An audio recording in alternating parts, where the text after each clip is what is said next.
స్త్రీలకి గొప్ప భాగ్యం ఇచ్చాడు. మనందరము స్త్రీలమే.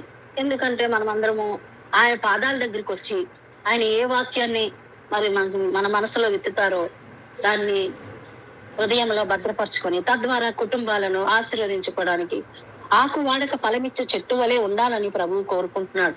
కనుక ఒక స్త్రీ ఒక చెట్టు వలె ఒక గృహానికి ఉన్నట్లయితే ఆ గృహంలో ఉన్న వారందరూ కూడా ఆశీర్వదింపబడతారు. అందుకే స్త్రీలకు ప్రత్యేకించి ఈ మంగళవార దినాన్ని ప్రభువు ఇచ్చాడు. కనుక ఈ రోజున మనం స్త్రీల గురించి ధ్యానించుకుంటున్నాం. అనేక మంది స్త్రీల గురించి మనం ఎన్నో వాక్యాలు నేర్చుకున్నాం. అయితే ఈ మంగళవార దినం మందు మరొక స్త్రీని మన ముందుకు తీసుకొచ్చారు. ఒక విగ్రహారాధికురాలు, ఒక అన్యురాలు, కానీ ఫలించని కొమ్మ అయినటువంటి వ్యక్తిని వివాహం చేసుకొని తన జీవితంలో ఎటువంటి ధన్యతలను ఎటువంటి ఆశీర్వాదాలను మరి కలిగి ఉన్నదో మనం నేర్చుకుందాం.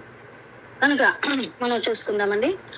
మనం ఆది కాండంలోకి వద్దాం. ఆది కాండము 41వ అధ్యాయం 45వ వచనము చదువుకుందాం.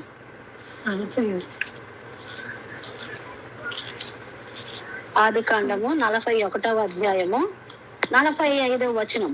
ఒక్క వచనం మాత్రమే చదువుదాం.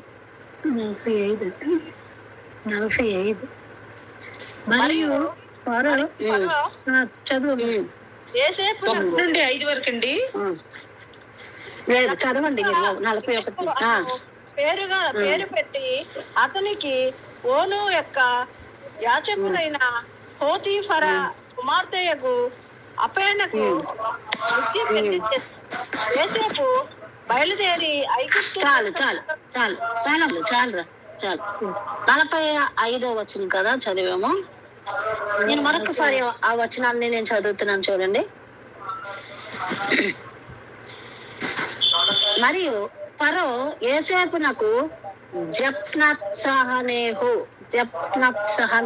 అని పేరు పెట్టి అతనికి ఓను యొక్క యాజకుడైన పోతీఫరు కుమార్తెయగు అసెనెతునిచ్చి పెండ్లి చేసెను. అంటే ఎవరు ఇప్పుడు మీకు అర్థమై ఉంటది కదా. మరి ఈ అసెనెతు ఎవరి భార్య అంటే యోసేపు గారి భార్య. యోసేపు గారి భార్య గురించి ఈ రోజు మనము నేర్చుకుందాం కొన్ని విషయాలు. ఈమె ఎవరికి చేశారట? ఫరో గారే యోసేపుకు వివాహం చేశారు. మనందరికీ తెలుసు యోసేపు గారి గురించి. మరి యాకోబు గారి కుమారుడుగా యోసేపు అందరి చేత మరి అన్నదమ్ముల చేత చాలా ఈర్ష్యతో ఆయన్ని ఇబ్బందులు పెట్టి బాధలు పెట్టి మరి అనేక విధాలుగా మరి కష్టాలు నష్టాలు ఎన్నో పడ్డాడు. యోసేపు గారి గురించి మనకు అందరికీ తెలిసే, అందుకే మీ అందరికీ ప్రత్యేకించి చెప్పనవసరం లేదు. కనుక ఆ యోసేపు గారి గురించే ఈ రోజు ఆయన భార్యను గురించి మనం నేర్చుకుంటున్నాం. ఇన్నేక కష్టాలు పడి మరి అన్నదమ్ముల చేత ఈర్ష్య చేత కొట్టబడి బానిసగా కూడా నెట్టబడి ఎక్కడికి వచ్చాడండి? ఐగుప్తుకు వచ్చేసాడు. మరి ఐగుప్తుకు యోసేపు చేరుకున్న తర్వాత మరి ఫరో సైన్యాధిపతి అయినటువంటి పోతీఫరు భార్య చేత కూడా చాలా అవమానింపబడ్డాడు. పోతీఫరు భార్య మరి యోసేపుని చూసి తనతో పాపం చేయమని ప్రోత్సహించినట్లుగా మరి అయినప్పటికీ కూడా యోసేపు దేవుని యందు భయభక్తులు కలిగి నిందారహితుడుగా మరి ప్రభువు చెప్పిన ప్రవచనాలు మర్మాలన్నిటిలో చెప్పగలిగిన వాడు కనుక దేవుని మాటకు కళల ద్వారాగా స్వప్నాల ద్వారాగా ఆయన అనేకమైన దర్శనాలు చూడగలిగిన వాడు కనుకనే ఆయన ఏం చేశాడంటే ఫరో యొక్క ఆ పోతీఫర్ ఇంట్లో మరి ఇంత అంతటి మీద అజమాయిషీ పోతీఫర్ ఇచ్చినప్పటికీ అతని భార్య చేత చాలా నిందలు పడ్డాడు.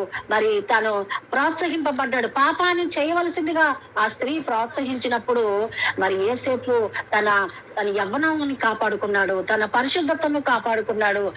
తన వస్త్రాన్ని విడిచిపెట్టి ఇంతటి పాపము నేను దేవుని ఎదుట ఎలా చేయగలనని చెప్పి పాపము నుండి దూరంగా పారిపోయిన ఒక యవ్వనస్తుడైనటువంటి వ్యక్తి యోసేపు.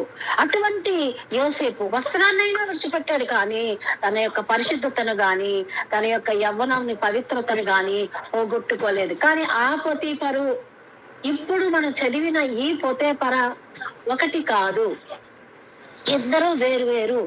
ఆ పోతీఫరు ఫరో యొక్క మరి సంరక్షకుడుగా ఉన్నాడు.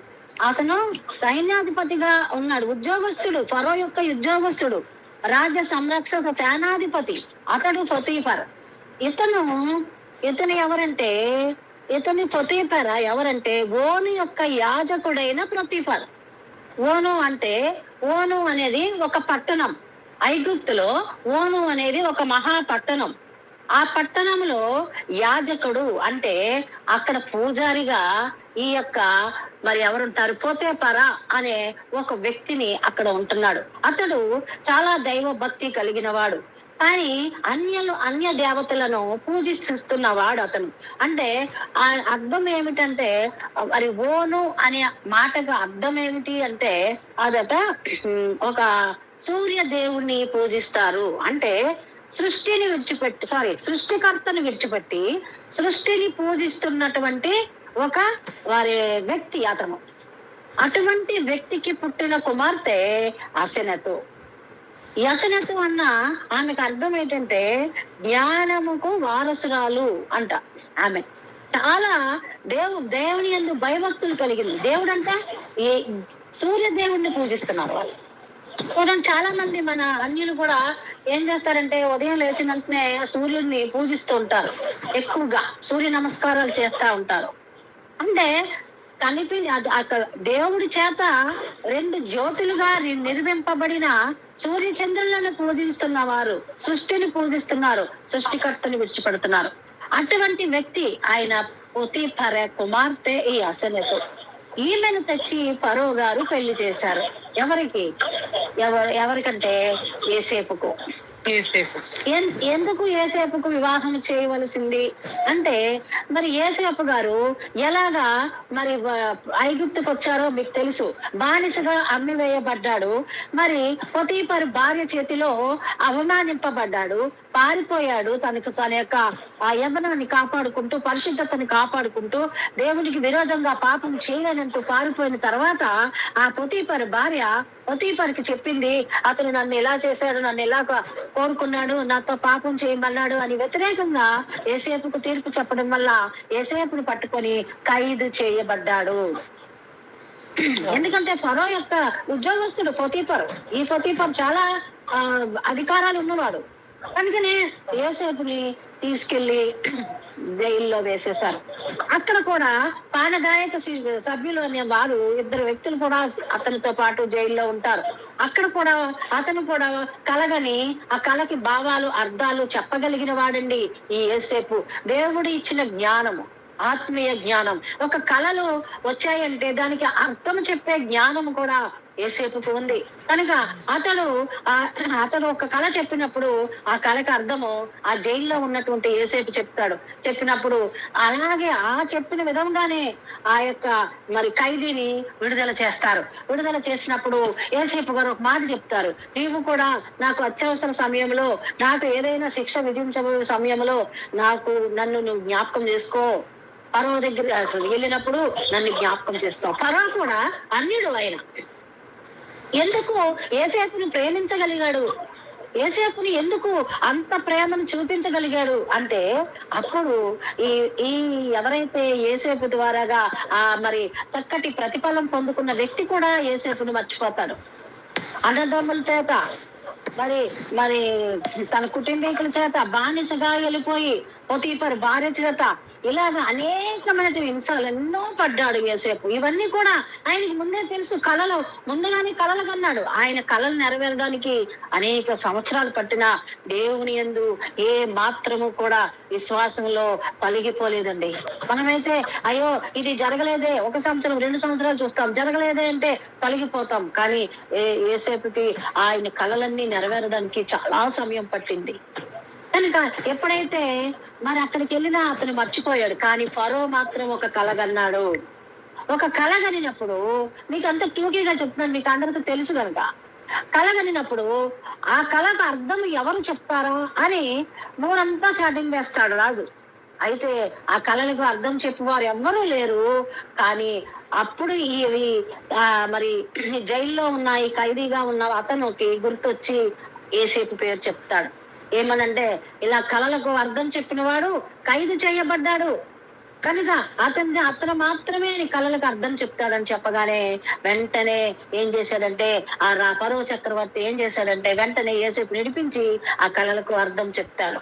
అప్పుడు 7 ఏళ్ళు కరువు వస్తుందని, ఈ కరువులో మరి చాలా విధంగా నష్టపోతారని, ఇవన్నీ ప్రజలు సురక్షితంగా ఉండాలంటే చాలా జ్ఞానంతో మీరు చాలా జాగ్రత్తగా ఉండాలని చెప్పినప్పుడు ఫరో ఆ కళను, ఆయన చెప్పిన భావాన్ని నమ్ముతాడండి.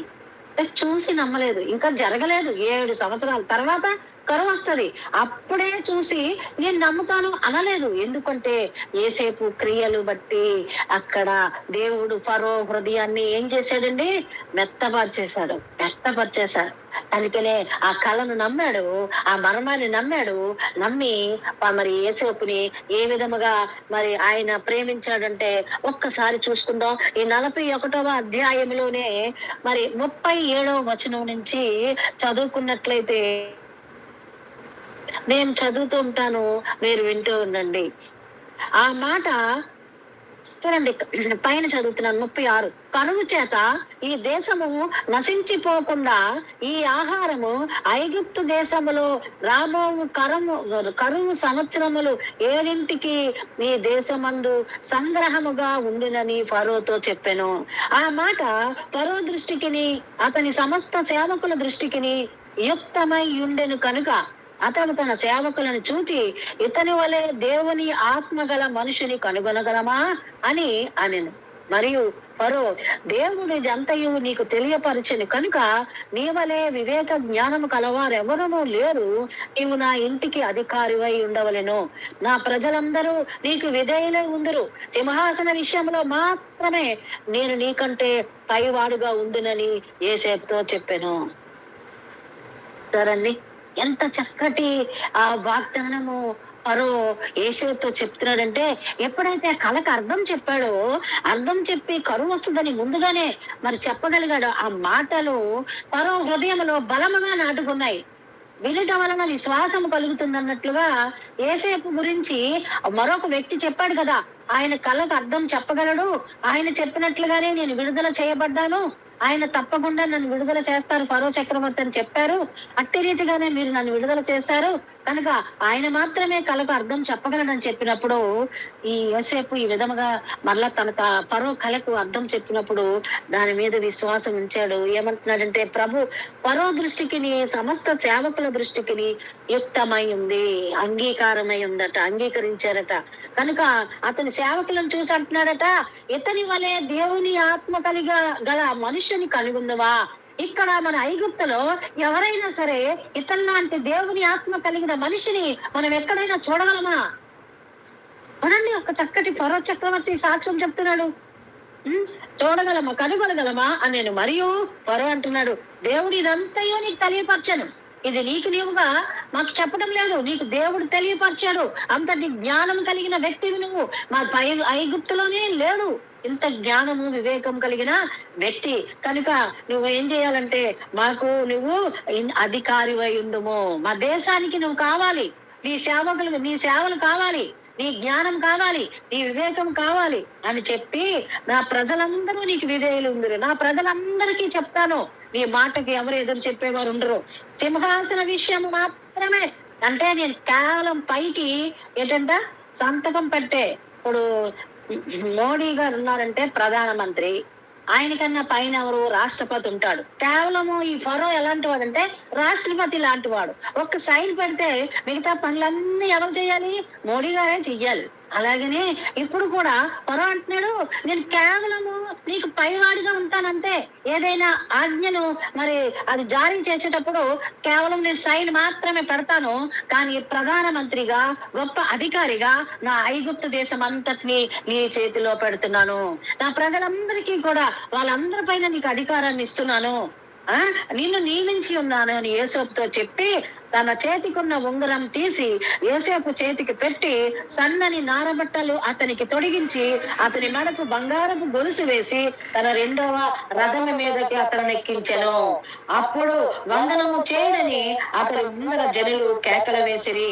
అట్లు ఐగుప్తు దేశం అంతటి మీద అతనిని నియమించెను. మొత్తం అధికారం ఇచ్చేసాడండి. ఫరో చక్రవర్తి ఐగుప్తులో ఉన్న దేశం అంతటి మీద మరి ఇచ్చేసాడు. ఆయన ఫరో కూడా అన్యుడైన దేశానికి విశ్వాసి అయిన ఫలించడి కొమ్మగా తండ్రి చేత ఆశీర్వదింపబడిన యోసేపు ప్రధానమంత్రి అయిపోయాడండి. అన్యుల మధ్య మహిమపరచబడుతున్నాడు. ఈ రోజున యోసేపు యేసుక్రీస్తుకి సాదృశ్యంగా చాలా మంది చెప్తూ ఉంటారు. చాలా మంది సేవకుల ద్వారా కూడా నేను విన్నాను. యేసేపుకి మరి యేసుక్రీస్తుకి పోలిక ఉంది. ఆయన అందుకే చెప్తుంటారు. అంతా ఫరో చేతికి ఇచ్చేసాడండి. ఫరో తన చేతికి ఇచ్చేసాడు. అప్పుడు అంటున్నాడు, ఇక్కడ ఏ మనుషుడును నీ చేతి కింద నీ ఐగుప్తు నీ సెలవు లేక ఐగుప్తు దేశం అంతటిను ఏ మనుష్యుడును తన చేతికైనను కాలైనను ఎత్తకూడదు అని చెప్పాను. చూడండి ఎంత అధికారం ఇచ్చాడండి. ఎవరిని నీ మాటకు తలెత్తడానికి వీల్లేదు, ఎవరు కాలెత్తడానికి వీల్లేదు. ఏ మనుషుడు కూడా ఎంతటి విజ్ఞాని అయినా ఎంతటి ఇదైనా, ఎందుకంటే ముందే చెప్పాడు మా దేశంలో నీలాంటి జ్ఞానవంతుడు లేడు అని చెప్పాడు. ఐగుప్తు దేశంలోనే లేడు అని చెప్పాడు. కనుకనే ఏం చేశాడంటే అప్పటికి అతని వయసు 30 సంవత్సరాలంటండి. చూడండి 46వ వచనం. యోసేపు బయలుదేరి ఐగుప్తు దేశం అంతటా సంచరించాను. యోసేపు ఐగుప్తు రాజైన ఫరో ఎదుట నిలిచినప్పుడు 30 సంవత్సరం మంచి యవ్వన కాలంలో ఉన్నాడు. అందుకే ఫరో ఏం చేశాడంటే ఇతన్ని సంపూర్తిగా మన దేశంలోనే ఉంచుకోవాలి. ఇంతటి జ్ఞానవంతుడు, ఇంతటి వివేకవంతుడు, కళలకు మర్మము చెప్పగలిగిన వాడు, ఇటువంటి వ్యక్తిని మన దేశంలో నుంచి పోనీయకూడదు. ఇక్కడే మనము ఆయన పెట్టుకోవాలంటే ఇక్కడే వివాహం చేయాలి అని ఆలోచన చేశాడండి. ఎందుకంటే మరి ఎవరు లేకుండా ఒంటరిగా ఉన్నాడు మరి యోసేపు. కనుకనే మనం 45వ వచనం చదువుకున్నాం కదా. అప్పుడు మరియు ఫరో యోసేపుకు జప్నత్సహనేహు అని పేరు పెట్టాడు. అంటే ఆ పేరుకు జప్నత్సహనేహు అనే పేరుకి అర్థం ఏంటంటే మర్మములు చెప్పగలవాడు అని అర్థం. కనుక ఆ పేరు మార్చేశాడు. యోసేపు అని పేరు తీసేసి ఈ పేరు పెట్టాడు. పెట్టి ఏం చేస్తున్నాడంటే అప్పుడు ఏం చేస్తాడంటే అతనికి ఓను యొక్క యాజకుడైన పొతుల్ఫెరా కుమార్తెయగు అసనతునిచ్చి పెళ్లి చేశాను. చూడండి, ఈ పెళ్లి చేసేటప్పుడు ఫరో గారు చెప్తారు కదా యోసేపుని పిలిచి, యోసేపు నీకు ఇదంతటి అధికారం ఇచ్చాను, నువ్వు ఒంటరిగా ఉండటం మంచిది కాదు, కనుక నువ్వు మా రాజ్యంలో ఉన్న అమ్మాయినే నువ్వు పెళ్లి చేసుకోవాలి. ఇదిగో ఆమె కూడా మరి తక్కువ వంశంలో లేదు. ఓను అనే ఒక సూర్య దేవుణ్ణి పూజిస్తున్నటువంటి మరి దైవభక్తి గల కుటుంబంలో, అంటే అన్యురాలే అయినప్పటికీ దైవభక్తి కలిగి ఉంది. అంటే ఈ దైవభక్తి అంటే యేసు ప్రభువుని కాదండి, వాళ్ళు సూర్య దేవుడిని పూజిస్తారు, సృష్టిని పూజిస్తున్నారు. ఆ భక్తి ఉంది ఆమెకు. ఆమె తండ్రి ఒక యాజకుడు, అంటే పూజారి. కనుక అటువంటి ఒక అమ్మాయిని తెచ్చి చేస్తున్నానంటే యేసేపు ఏం చెప్పాలి? అయ్యో అదేంటండి, నేను చూస్తే ఎబ్రీడ్ను, నేను ఇశ్రాయేలీను, నేను ఎలాగా ఒక అన్య స్త్రీని వివాహం చేసుకోగలను? ఫలించడి కొమ్మగా తండ్రి చేత ఆశీర్వదింపబడిన వాడు. మరి ఆదికాండం 49:22 ఉంటుంది ఈ మాట. ఏమనంటే యోసేపు ఫలించడి కొమ్మ అని పేరు పెడతాడు యాకోబు. అలాంటి ఫలించడి కొమ్మగా పిలువబడుతున్న వాడు ఒక ఫలించడి కొమ్మకు ఒక అన్యురాలను తెచ్చి వివాహం చేస్తాడంటున్నాడు ఫరో. అలాంటప్పుడు ఎలాగనుకోవాలి? ఒప్పుకోకూడదు కదా. కానీ మరి యోసేపు చాలా జ్ఞానం కలిగిన వాడు. ఏది కూడా నా జీవితంలో దేవుని చిత్తము లేకుండా జరగలేదు.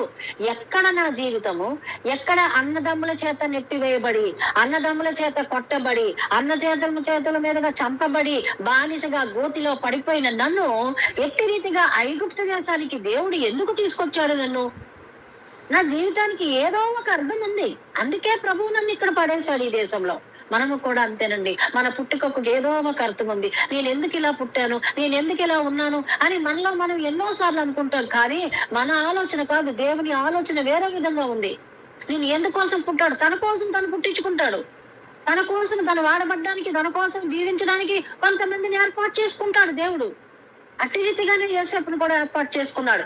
కనుకనే ఐగుప్తులో ఒక బానిసగా వెళ్ళిన వ్యక్తి ప్రధానమంత్రి స్థాయి వరకు ఎవరు తీసుకెళ్లారండి?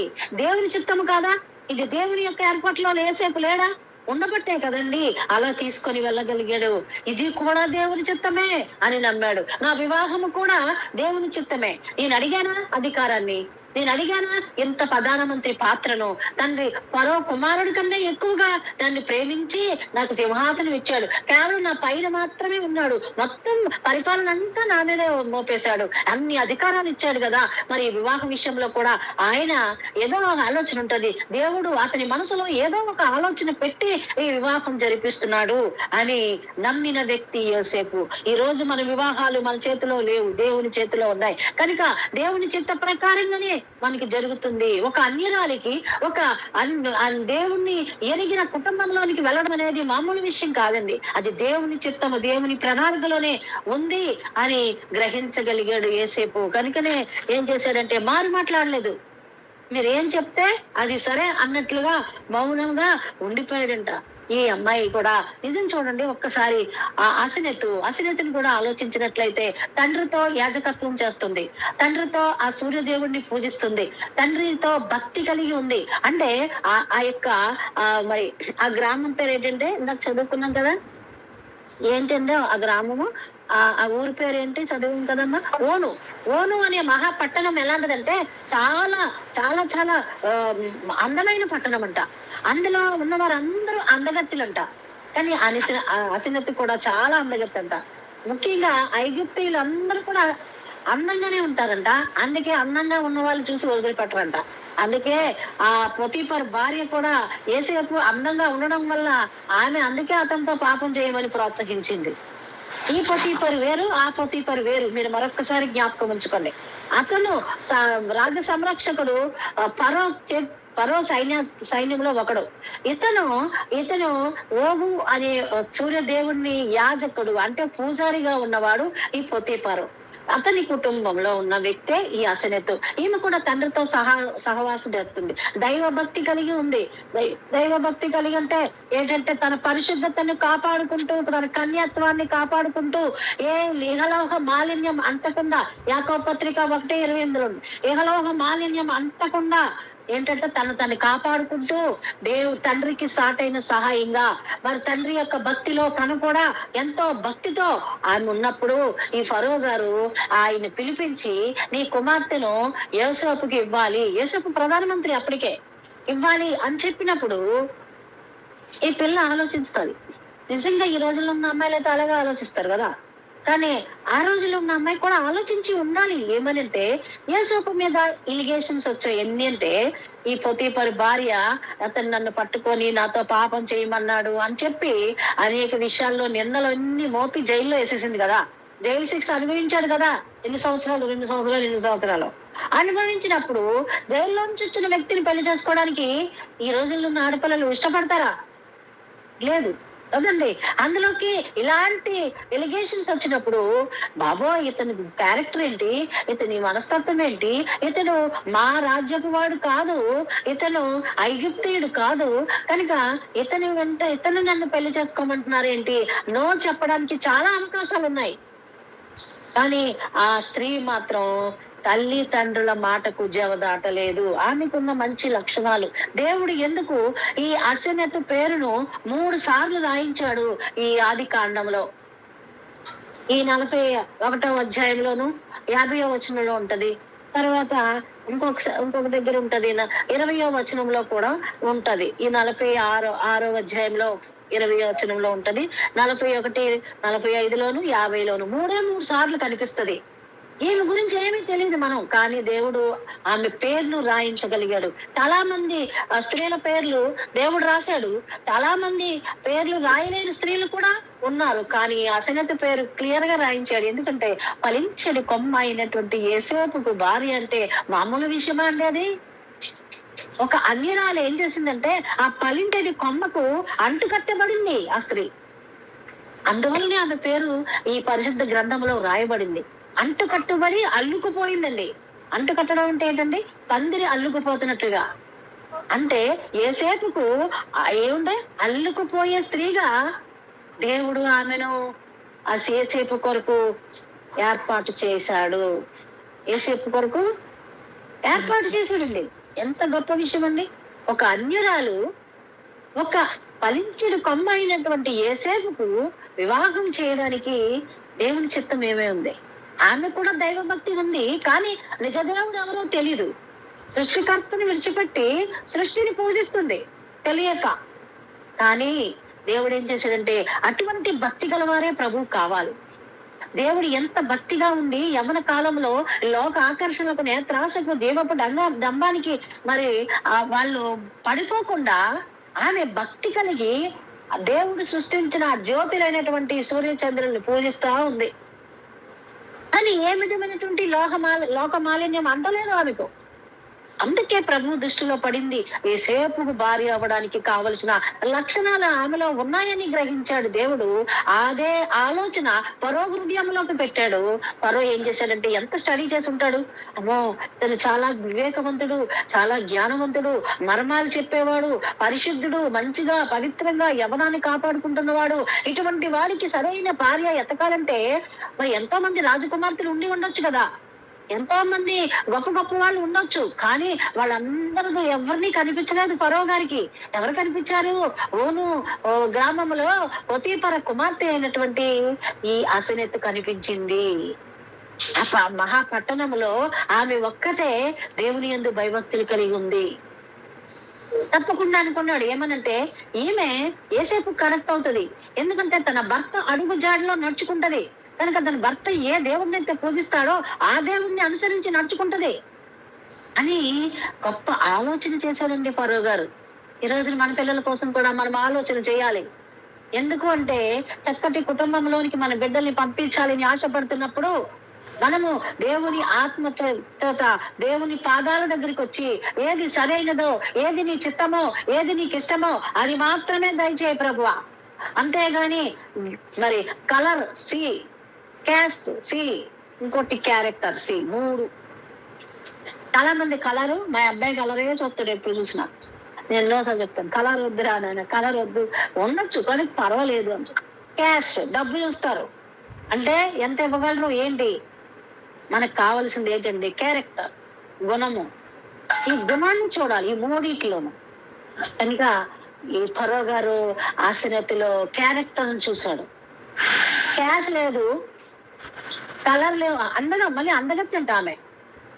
కానీ మరి ఎందుకంటే యోసేపు గారు కూడా చాలా అందంగా ఉంటాడంట. అందుకే కదా పొతీఫర్ భార్య కన్నేసేసింది. చాలా యవ్వనంలో ఉన్నప్పుడు చాలా అందగాడట మరి యోసేపు గారు. కనుకనే ఆ కరెక్ట్ అయిన జోడి అని ఆలోచన చేస్తే ఆమె ఏం చేసిందంటే ఆమె మాట్లాడకుండా బాబో ఇతనికి ఆ భార్యతో ఏదో సంబంధం ఉందని అన్నారు, నాకైతే వద్దు అని అనలేదు. అనకుండా ఆమె ఏం చేసిందంటే తల్లిదండ్రుల మాటకు ఏం చేసిందండి? ఒప్పుకుంది. ఒక అన్యురాలు రూతును మనం నేర్చుకున్నాం. రూతు కూడా అన్యురాలే, మోయాబీరాలు. అంటే దేవుని ఎరగని కుటుంబంలో నుంచి వచ్చింది. అందుకే అంటారు కీర్తనకారుడు, మోయాబు నేను కాలు కడుక్కొని పల్లెము కీర్తనలో దావీదు గారు రాస్తారు. అంటే మోయాబీలో ఉన్నటువంటి అందులో పుట్టిన రూతుని దేవుడు పరిశుద్ధ గ్రంథములో ఆయన క్రీస్తు వంశావళిలో కూడా ఆ రూతు పేరును రాయగలిగింది. ఆమె ఒక అన్యురాలికే ధన్యత ఇచ్చాడు దేవుడు. ఈ రోజున మనకు కూడా అంతే. మనం ఒకప్పుడు దేవుణ్ణి ఎరగలేని వారము, కానీ ఇప్పుడు దేవుణ్ణి ఎరిగి దేవుని పాదాల దగ్గర మనం కూర్చుంటున్నాం. కనుక యేసేపు ఏం చేశాడు? దేవుని చిత్తాన్ని గ్రహించాడు. ఆమె ఏం చేసిందంటే పెద్దల మాటకు, రాజు మాటకు విధేయత చూపించింది. తన తండ్రి చెప్పాడు, రాజుగారు చెప్పారమ్మా యేసేపు చాలా మంచి వ్యక్తి, అతని క్యారెక్టర్ గురించి ఆ దేశం అంతా మారుమోగిపోయింది. అలాంటి వ్యక్తితో వివాహం అని చెప్తున్నారంటే ఆమె కూడా ఏం చేస్తుందంటే తండ్రి మాటకు ఒప్పుకుంది. దేవుడు ఎవరో తెలియక ఆమెని ఆ సృష్టిని పూజించింది. దేవుడు ఏం చేశాడంటే అలాంటి వారే కావాలని చెప్పి దేవుడు తన యొక్క బిడ్డ అయినటువంటి యేసేపుకు మరి ఏం చేశాడు? ఆమెను జతపరచడానికి ఇష్టపడ్డాడు. ఒక అన్యురాలు మరి ఆ యేసేపుకి భార్యగా వచ్చింది. చాలా విచిత్రం అండి. నేను ఇది చదువుతున్నప్పుడు, నేను దీని గురించి మరి ధ్యానిస్తున్నప్పుడు, మరి కొన్ని విషయాలు వింటున్నప్పుడు ఈమె కోసం నేను ఎప్పుడు వినలేదు. కానీ ఒక సేవకులు ఎవరో చెప్పినట్టు గుర్తు. అది విన్నప్పుడు ఎలాగైనా ఈమె కోసం తెలుసుకోవాలి అనుకున్నా. ఎందుకంటే ఈమె గురించి ఎక్కడా రాయబడలేదు. కానీ మనం తెలియకుండా లోతులైన మర్మాలు లోతుగా వెళ్తే అందులో ఈమె పాత్ర చాలా కనిపిస్తుంది. ఏసేపు మరి ఆ విధముగా ఆ ఐగుప్తులో అంత అధికారంలో చెలాయిస్తున్నప్పుడు మరి అందులో సహకారిగా ఈమె పాత్ర ఎంతో ఉంది అని చెప్తూ ఉన్నాడు దేవుడు. కనుకనే మరి అంటు కట్టబడింది. అందుకే ఆమె జీవితం ఏమైందంటే ధన్యకరమైన జీవితంగా మారిపోయింది. ఒప్పుకున్న తర్వాత ఆమె పెళ్ళైంది. యోగ్యురాలు చూడండి, సామెతలు 12:4 ఉంటది. యోగ్యురాలు తన పెనిమిటికి కిరీటము అంటారు. సొలొమోన్ రాజు రాశాడు. ఎందుకంటే సొలొమోన్ గారు కూడా చాలా జ్ఞానవంతుడు, వివేకవంతుడు కదండి. ఆయన కూడా అంత మంచి తీర్పు చెప్పగలిగిన దేవుడు వివేకం కలిగిన ఆత్మనిచ్చాడు. ఐశ్వర్యమైనను దేన్నైనను కోరలేదు, కానీ నువ్వు వివేకము గల హృదయాన్ని అడిగావు కనుక నువ్వు గ్రహిస్తావు వివేకంతో. అంతటి జ్ఞానాన్ని సొలొమోన్ గారికి ఇస్తే సొలొమోన్ గారు ఏం చేశారండి? 1000 మంది మరి 700 మంది భార్యలు, 300 మంది ఉపపత్నులతో 1000 మందిని, అందులో అన్య స్త్రీలనే వివాహం చేసుకున్నాడు. కానీ అన్య స్త్రీలనే వివాహం చేసుకున్నప్పటికీ ఆయన ఏం చేశాడంటే అన్యులతో కలిసిపోయాడు. ఆ భార్యలు ఏం చేశారంటే సొలొమోన్ గారిని త్రిప్పేసేసుకున్నారు. వాళ్ళు విగ్రహారాధికన కుటుంబంలోనికి నడిపించేశారు సొలొమోన్ రాజుని. అందుకే అతని జీవితం చివరి దశలో చాలా బాధాకరమైన. అందుకే ఆయన రాస్తాడు. అందుకే సామెతలు రాసేటప్పుడు క్లియర్ గా రాశాడు, యోగ్యురాలు తన పెనిమిటికి కిరీటం. అంటే తన భార్యల్లో ఎవరు యోగ్యురాలు లేరట. అందుకే చెప్తున్నాడు, మీరు యోగ్యురాలిని భార్యగా కిరీటంగా తెచ్చుకోండి అని చెప్తున్నాడు ప్రభు సొలొమోన్ గారు. అందుకే చక్కగా రాశాడు. ఇక్కడ ఈ అసనెత్ ఎలా ఉందంటే యోగ్యురాలుగా ఉంది, తన పెనిమిటికి కిరీటముగా ఉంది. అంటే తన వలన తన భర్తకి ఎటువంటి అవమానము జరగలేదు. తన అన్య దేవతలైనటువంటి సూర్యదేవుని కూడా పక్కన పెట్టేసింది. ఎందుకంటే మరి ఆయన చెప్పాడు ఏమని యేసేపుతో, మరి చక్కగా పెళ్ళైన తర్వాత మరి ఇద్దరు మాట్లాడుకునేటప్పుడు తన జీవితం అంతా చెప్పుంటాడు యేసేపు. ఆ భార్యకి ఎన్ని కష్టాలు పడ్డాడో, ఎన్ని బాధలు పడ్డాడో, ఎన్ని అవమానాలు పడ్డాడో, ఎన్ని నిందలు పడ్డాడో, పోతీఫరు భార్య చేత ఎలాగా అవమానింపబడ్డాడో, ఎలాగా పారిపోయాడో, ఎలాగా ఖైదు చేయబడ్డాడో, ఎన్ని విషయాలు తన కష్టాలన్నీ చెప్పినప్పుడు దేవుడు వీటన్నిటిలోనూ ఎలాగ తోడై ఉండి మరి ఈ ఐగుప్తు దేశానికి ప్రధానమంత్రిని చేశాడో అది కూడా చెప్పి ఉంటాడు. అప్పుడు ఆ విషయాలు వినుట ద్వారా ఆమె ఏం చేసిందంటే చక్కటి జ్ఞానము నేర్చుకుందండి. నిజ దేవుడు ఎవరో తెలుసుకుందండి. అవునా, నేను పూజిస్తున్న సృష్టికర్త ఉన్నాడా? ఈ సృష్టిని సృష్టించిన సృష్టికర్త వేరొక వ్యక్తి ఉన్నాడా? ఆయనే నువ్వు పూజిస్తున్న ఈ దేవుడా అని చెప్పి తన భర్త ద్వారాగా నేర్చుకుందండి. ఈ రోజున ఎవరు నేర్చుకుంటున్నారు చెప్పండి? ఈ రోజున ఎవరు నేర్చుకుంటున్నారు? భర్త ద్వారా భర్త చెప్పిన మాటలు మరి ఒకవేళ ఆ దేవుని ఎరిగిన బిడ్డలు అన్యులు చేసుకుంటే వాళ్ళ మాట వినట్లేదు. వాళ్ళ దేవుడిని తీసుకెళ్లి తిప్పేసుకుంటున్నారు తప్ప ఎవరు కూడా దేవుని మార్గంలోకి రాలేకపోతున్నారు. అందుకే ఈ అసనెత్ పేరు పరిశుద్ధ గ్రంథంలో రాయబడ్డానికి కారణం అదేనండి. ఆమె చాలా వివేకవంతురాలు, చాలా విధేయత చూపిస్తుంది. ఎవరినైతే నమ్ముతుందో వారి పట్ల విధేయత కలిగి ఉంటది. ఇప్పుడు భర్తను నమ్ముతుంది, భర్త దేవుణ్ణి నమ్ముతుంది, నేర్చుకుంది. భర్త ద్వారా ప్రార్థన నేర్చుకుంది, నిజ దేవుణ్ణి తెలుసుకుంది. ఆ మార్గంలోకి నడవాలని యేసేపు వెళ్తున్న ప్రతి అడుగు జాడల్లో ఆమె అడుగులో అడుగు వేసుకుంటూ నడుచుకుందండి. ఎంత చక్కటి జ్ఞానవంతురా. అందుకే యోగ్యురాలు తన పెనిమిటికి కిరీటం. నువ్వు యోగ్యురాలువేనా? నువ్వు యోగ్యురాలుగా ఉండాలనుకుంటున్నావా? ఎన్ని సంవత్సరాలు అయింది మన దేవుల్ని తెలుసుకొని. దేవుని బిడ్డలు మన భర్త చెప్పిన మాటలు మీరు చర్చికి రావే. చాలా మంది వెళ్ళడానికి ఇష్టపడరు. క్రైస్తవులు ఉండి అన్యులు చేసుకుంటే చాలా ఇలాంటి ఇబ్బందులు అవుతాయని చాలా మంది అన్యుల్ని వివాహం చేసుకోవడానికి ఇష్టపడరు. అని దేవుడు చెప్తున్నాడు, ఒక అన్యురాలు వల్ల ధన్యత వస్తుంది. రూతు ఎలాగైతే దేవుడిని తెలుసుకుందో ఈ అసనెత్ కూడా అలాగే తెలుసుకుంది. ఇప్పుడు చూడండి, ఆహాబు ఉన్నాడు. ఆహాబు ఏం చేశాడండి? ఆ యెజబెల్ చేసుకున్నాడు. యెజబెల్ ఏం చేసింది? యెజబెల్ ఆత్మ చాలా దురాత్మతో నింపబడింది. భర్తను లోపర్చేసుకుంది, భర్తను కూడా తన వైపు తిప్పేసుకుంది. అటువంటి యెజబెల్ వంటిది మరి ఇంకెక్కడ ఉండదు అని పరిశుద్ధ గ్రంథంలో రాయబడింది. కానీ ఈ పేరు అలా రాయబడలేదండి. ఈ అన్యురాలైనా భర్తలో తిప్పుకోలేదు, తన విగ్రహాల వైపు. తన ఐగుప్తులోనే ఉన్నాను కదా అని ఐగుప్తులో ఉన్నటువంటిది ఏది లోకాశలు ఆమెలోకి రానివ్వలేదండి. భర్త యొక్క మార్గంలోకి వెళ్ళిపోయింది. దేవుని మార్గము, నిన్ను సృష్టించిన వాడు నీ భర్త అయి ఉన్నాడు అని చెప్తున్నాడు యెషయా గ్రంథంలో. కనుక ఆయన మాట వినాలి. వినప్పుడే మన జీవితం ధన్యమవుతుంది. అలాగే యేసేపు మాట విన్నది, అందుకే ధన్యత ఆ ఆసనతో తెచ్చుకుంది. అన్ని విషయాల్లోనూ చెప్పబట్టే అవన్నీ నేర్చుకుందంట. మరి భక్త మార్గంలో నడిచింది. యోబు భార్య చక్కగా యథార్థవంతుడు, ఎంత చక్కటి నీతిమంతుడు. దేవుడే యోబు లాంటి వ్యక్తి లేడు అని సర్టిఫికెట్ ఇచ్చి సాక్ష్యం చెప్పి సాతాన్ని కూడా నువ్వు పరీక్షించుకుంటే పరీక్షించుకో అని చెప్పిన వ్యక్తి డేరింగ్ గా.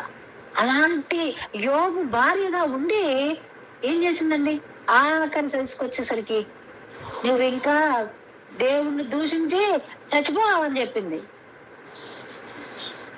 చూడండి ఎలాంటి మాట. లోతు భార్య గత వారం నేర్చుకుంది.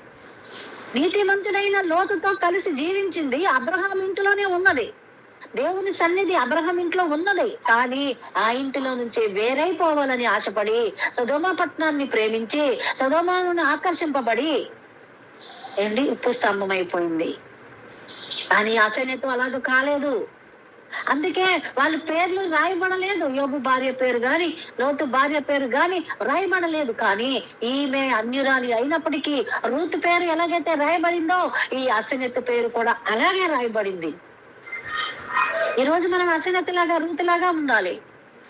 దేవుణ్ణి ఎరిగామా, అన్య కుటుంబంలో నుంచి వచ్చామా, సంపూర్ణంగా దేవుని మార్గంలోనే ఉండవు. అటు ఇటు తొట్టిల్లిపోవద్దు.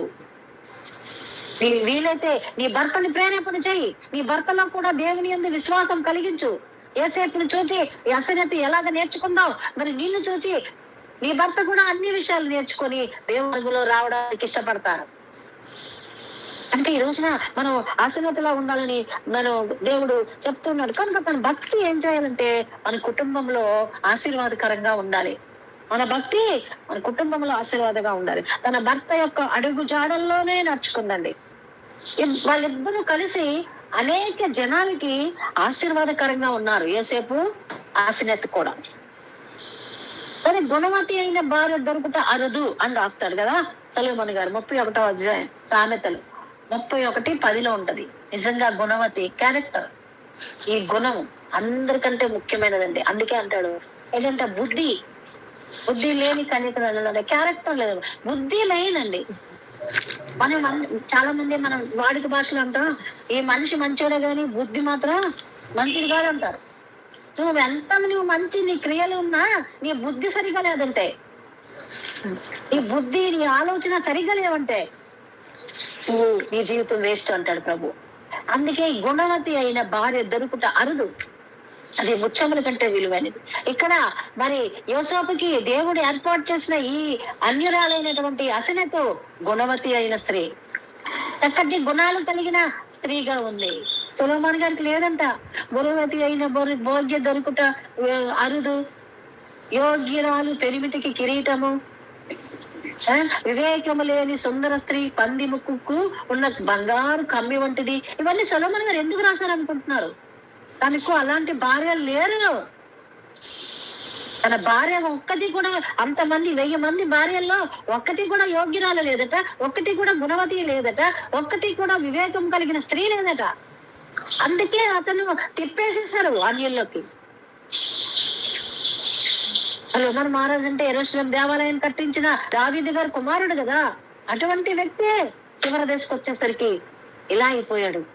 ప్రారంభ దశ బాగుంది, చివరి దశ బాగాలేదు. ఈ రోజున మన ప్రారంభం బాగుంటది, చివరి దశలు కూడా బాగుండాలంటే మనం ఎవరి వైపు ఉండాలి? మన మనస్సు ప్రభువు వైపు తిప్పుకొని వెళ్ళాలి, ప్రభువు చెప్పిన మార్గం వైపు వెళ్ళాలి. కనుక ఈ అసనెతు అలాగా వెళ్ళింది. భార్య దొరికిన వారికి మేలు దొరుకుతుందట. అది కూడా సొలొమోను గారే చెప్పారు. ఎవరికైతే భార్య దొరికిందో, మంచి భార్య, అతనికి మేలు కలుగుతుంది. మేలంటే మంచి అదే చెప్తుంది కదా, ఏంటంటారు? దేవుణ్ణి ప్రేమించే వారికి మేలు కలుగుతటే ఏంటంట, సమస్తము సమకూడి జరుగుతుంది. మేలు కలగాలి. భార్యని ఒక వ్యక్తిని పెళ్లి చేసుకున్నా అంటే ఆ వ్యక్తి వల్ల ఆ వ్యక్తికి మేలు కలగాలి. ఈ అసన్యత వల్ల యేసేపుకు మేలే కలిగింది గాని కీడు కలగలేదు. ఏమండి ఈవిడ మరి ఈవిడ వల్ల ఈ భర్తను అక్కడ పెట్టేసి ఆ సూర్య భగవాన్ వాళ్ళ నాన్న పూజిస్తున్నాడు కదా అక్కడికి వెళ్ళిపోదాం రండి అని తీసుకెళ్ళిపోలేదు భర్తనే. నిజదేవుడు తెలుసుకొని ఇంకా తండ్రికి కూడా చెప్పుంటది, నిజదేవుడిని తెలుసుకో, నిజదేవుడు ఎవరో కాదు మా వారు పూజిస్తున్న దేవుడే, ఆయనే మరి తోడై ఉన్నాడు. యేసేపుకు దేవుడు తోడై ఉన్నందుగా దినదినము వర్ధిల్లుచూ ఉండను అంటాడు. యేసేపు వదలడానికి కారణం ప్రారంభంలో చాలా కష్టాలు పడ్డాడు, కానీ తర్వాత చాలా చాలా ఆశీర్వదింపబడ్డాడు. కనుక ఈమె మరొక మాట ఏంటంటే భక్తి కలిగిన తల్లిగా కూడా ఉంది. ఈమెకి 2 పిల్లలు పుట్టినట్లుగా ఈ 41వ అధ్యాయం 50 వచనం చదువుకుందాం చూడండి. 60 సంవత్సరములు రాక మునుపు యోసేపుకి 2 కుమారులు పుట్టిరి. అంటే యోసేపు కలభావం చెప్పాడు కదా 7 సంవత్సరాల తర్వాత కరువు వస్తుందని. ఆ కరువు రాకముందే పెళ్లి చేసేసాడు. ఎవరు? ఫరో. అంటే కళను నమ్మాడు, ఖచ్చితంగా 7 సంవత్సరాలకి కరువు వస్తుంది.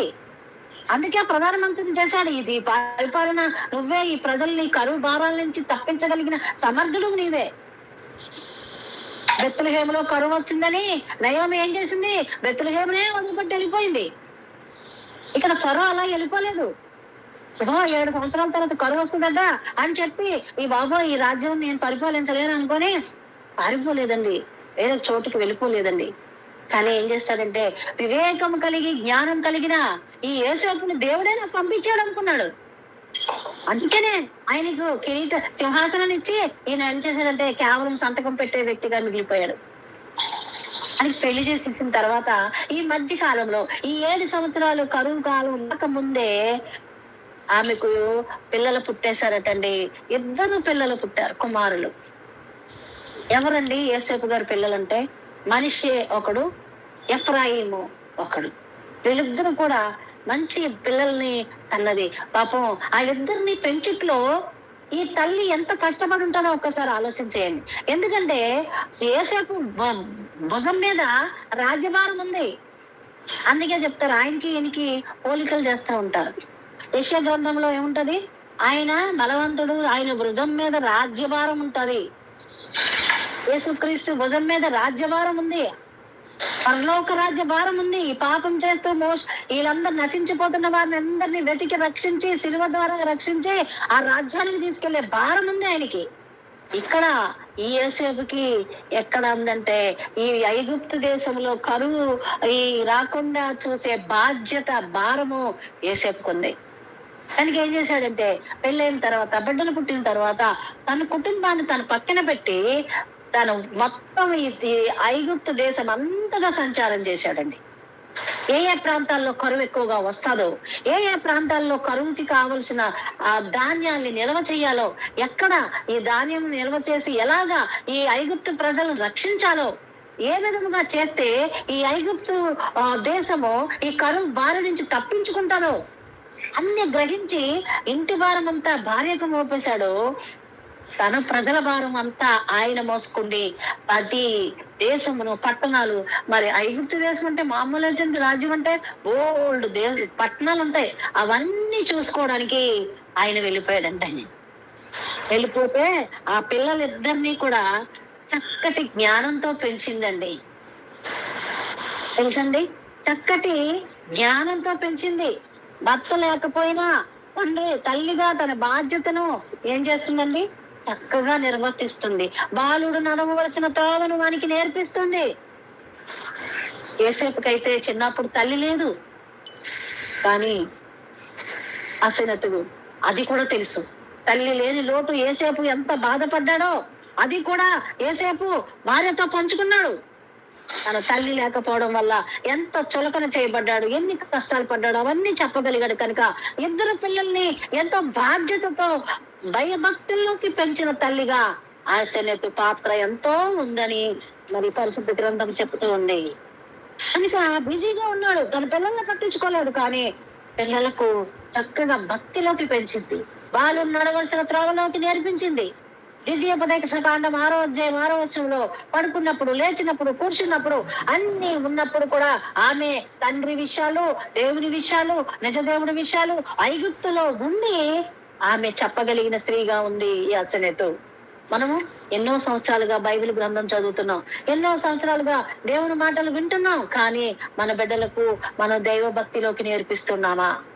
దేవుణ్ణి పరిచయం చేస్తున్నామా? నేను దేవుణ్ణి నమ్ముకున్నాను, మీరు కూడా నమ్ముకోండి, మీరు నమ్ముకున్నట్లయితే మీ లైఫ్ బాగుంటది అని చెప్పగలిగే వారుగా ప్రతి స్త్రీ ఉండాలి అని ప్రభువు చెప్తున్నాడు. కనుక ఈమె చక్కగా ఆమె క్రమశిక్షణతో ఆ పిల్లల్ని పెంచిందంటండి. అందుకే దేవుడు ఏం చేశాడండి, వాళ్ళని అంతగానో ఆశీర్వదించాడు. చూడండి, మరి ఈ పిల్లలు పుట్టినప్పుడంట, నా తండ్రి ఇంటి వారందరినీ నేను మర్చిపోనట్లు చేసినని చెప్పి తన జ్యేష్ఠ కుమారునికి మనిషి అని పేరు పెట్టాను. ఎవరు? యోసేపే పేరు పెట్టాడు. కానీ దానికి అర్థం, మనిషికి అర్థం ఏంటండి? సంతోషం అన్నమాట. అంటే తన బాధ అంతటిని మరిపించేసిందంటండి. ఎవరు? అసనెతుని పెళ్లి చేసుకోగానే తన పడిన కష్టాలు, తన పడిన బాధలు, తన పడిన ఇబ్బందులు, తల్లి లేని లోటు, తండ్రి లేని లోటు, బానిసగా ఉన్నప్పుడు ఇవన్నీ కూడా ఏం చేశాడంట? మర్చిపోయాడు. తన ఇంటి వారందరినీ మర్చిపోయాడు. తను పడిన కష్టాలు, యాకోబు మరి ఆ బిడ్డలు మిగతా ఉన్నారు కదండి, వాళ్ళందరూ 11 మంది, వాళ్ళందరూ కూడా పడిన కష్టాలు కూడా ఏం చేశాడండి? మర్చిపోయేటట్లు చేసింది మొట్టమొదటి సంతానం ద్వారా అని అతనికి మనిషి అని పేరు పెట్టాడంట.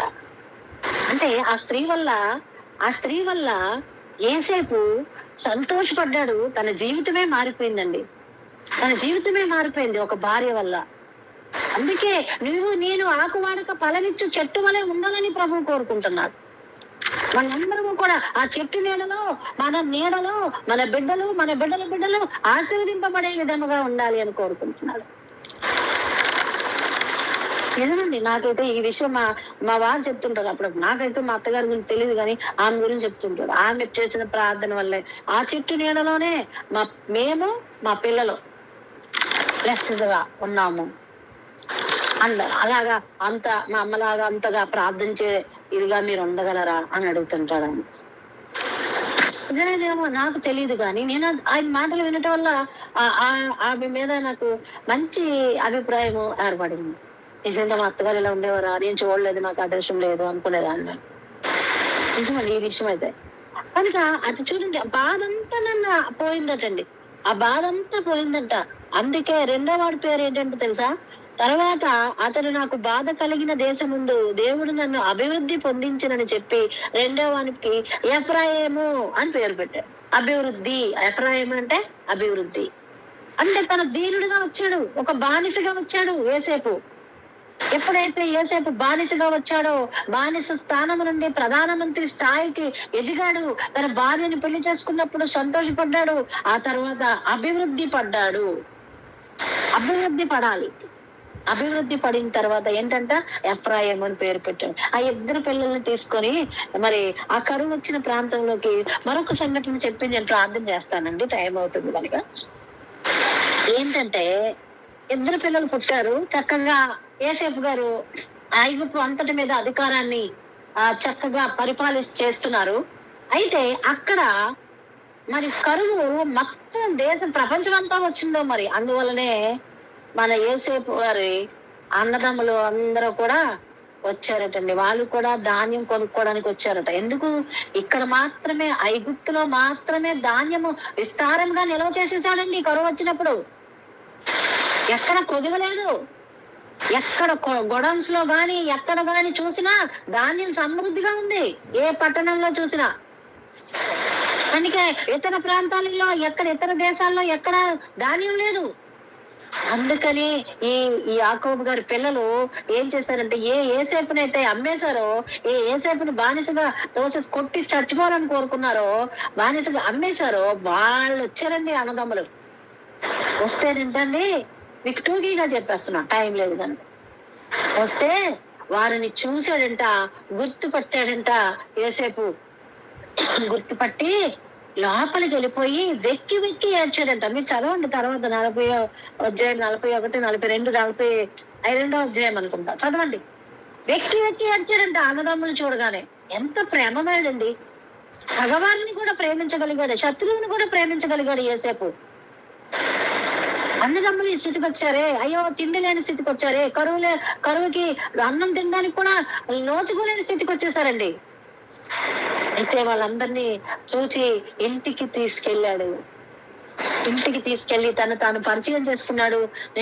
మీరు నన్ను ఎలాగైతే తోసేసారు ఆ యోసేపు నేనే అని చెప్పాడు.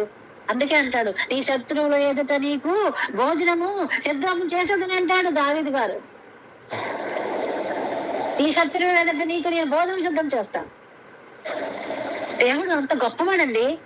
యోసేపుని వదిలించుకోవాలి, వాళ్ళు చంపేయాలి, వాడు బాగుపడకూడదు అనుకొని బానిసగా అమ్మేసిన అన్నదమ్ముల్ని తీసుకొచ్చి శత్రువులుగా భావించారు. ఏనాడు కూడా అన్నదమ్ములుగా చూడలేదు వారు. కానీ ఎంతగా ప్రేమించాడు చూడండి. ఆత్మఫలము. అందుకే యోసేపు ఫలించడి కొమ్మ. ఫలాలున్నాయి ఆయనకి. ఫలించడం కొమ్మ అంటే అర్థం ఏంటంటే ఆయనకు ప్రతి ఆత్మఫలముతో నింపబడిన వాడు అని అర్థం. ఫలించడి కొమ్మ. ప్రేమ, జాలి, దయ, సాత్వికము, అన్ని ఆశానిగ్రహం ఇన్ని ఉన్నాయి ఆయనకి. అందువల్లనే అన్నదమ్ములు చూడగానే అతను మనసు చలించిపోయింది, కన్నీరు కార్చాడు.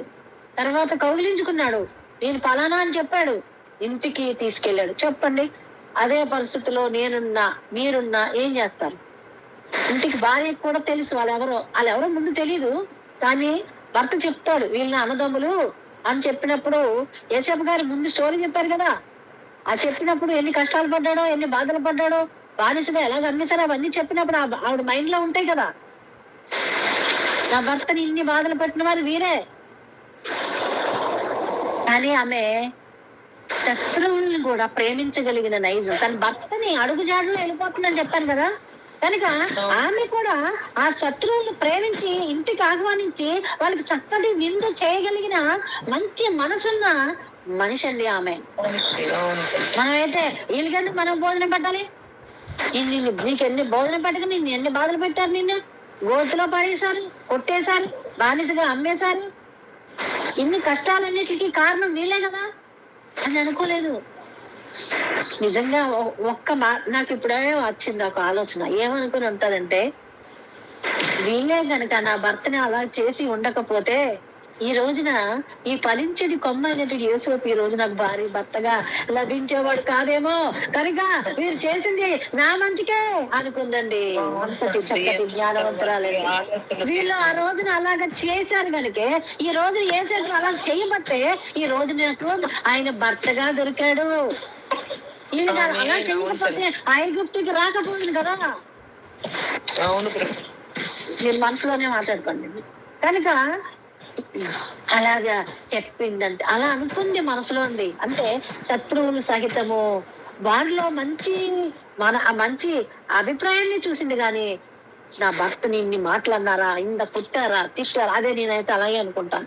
నా భర్త నిన్ను అన్నారా, ఇలా చేస్తారా, అలా చేస్తారా, వీళ్ళు దుర్మార్గులు, ఇప్పుడు నా భర్త అవసరం అయింది, నా భర్త కాళ్ళ దగ్గరికి వచ్చారు అని. కానీ ఏ నాడు కూడా ఒక దూషణ ద్వారాగా కూడా తప్పు చేయలేదండి.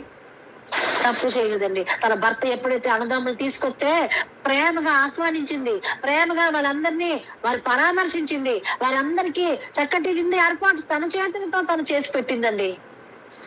ఎంత చక్కటి జ్ఞానవంతురాలండి. ఎంత చక్కటి గుణవతి అయిన భార్యను యోసేపుకు దేవుడు ఇచ్చాడో చూడండి. ఎంత చక్కగా పెట్టిందండి. అదే మనం అలా చేయలేమేమో, కానీ అసలు చూసి నేర్చుకోమని దేవుడు చెప్తున్నాడు. అలాగనే ఇంకొకటి విషయంలో చూద్దామండి. యాకోబు దగ్గరికి పిల్లలు తీసుకొని వెళ్దాం పదా అని భర్తను ప్రోత్సహించి ఉంటది. వీళ్ళందరినీ చూశాను, మామగారైనటువంటి యాకోబుని కూడా చూడాలి కదా, పదండి వెళ్దాం మన దేశానికి అని చెప్పి తన స్వజనుల దగ్గరికి తీసుకొచ్చింది. వచ్చేటప్పుడు అప్పుడు యాకోబు ఏం చేశాడండి, మన యోసేపుని చూసి ఎంత పరవశించిపోతాడండి. ఎందుకంటే తన ప్రియమైన కుమారుడండి. యోసేపుని ప్రేమించినంతగా మిగతా వాళ్ళని ఎవరిని ప్రేమించలేదండి. కనుక యోసేపుని చూసి ఎంత కన్నీరు కార్చాడో యాకోబు. ఎంత వేదన చెందాడో, పట్టుకున్నాడు, ఇద్దరు పిల్లల్ని చూపించాడు. ఇదిగో మనిషే ఎఫ్రాయిము అని చెప్పించినప్పుడు ఈ పిల్లలిద్దరిని నాకు ఇచ్చేయమన్నాడు. ఇక ముందు పుట్టిన బిడ్డలు నువ్వు తీసుకో కావాలంటే, వీళ్ళిద్దరూ నా ఇశ్రాయేలీల గోత్రంలో వీళ్ళు ఉండాలి. 12 మంది ఇశ్రాయేల్ గోత్రికుల్లో మనిషి పేరు ఎఫ్రాయిం పేరు ఖచ్చితంగా రాయబడి ఉంది. ఒక ఐగుప్తురాలికి కన్న బిడ్డలండి వాళ్ళు. ఐగుప్తురాలికి కన్న బిడ్డలు ఏమైపోయారండి? ఇశ్రాయేలీలు జనాంగంలోకి వచ్చేసారండి వాళ్ళు. దీనికి కారణం ఎవరు? అసెనెతు. తన ఐగుప్తులో పుట్టినప్పటికీ, ఐగుప్తులో పెరిగినప్పటికీ, ఐగుప్తు దేవుణ్ణి ఆశ్రయించినప్పటికీ నిజ దేవుణ్ణి తెలుసుకొని ఆయన మార్గంలో నడిచింది, భర్తకు లోబడింది, అడుగుజాడల్లో నడిచింది, బిడ్డల్ని కూడా నిజ దేవుని యొక్క తెలిపి వాళ్ళ మార్గంలోనే నడిపించింది. ఎందుకంటే వీళ్ళిద్దరూ ఎప్పటికైనా ఇశ్రాయేలు గోత్రంలో ఇద్దరు కాకపోతారా అని ఆ ఇద్దరిని కూడా ఇశ్రాయేలు గోత్రంలోకి చేర్చిందండి ఆ స్త్రీ. ఇదంతా ఒక ఆడదాయినండి.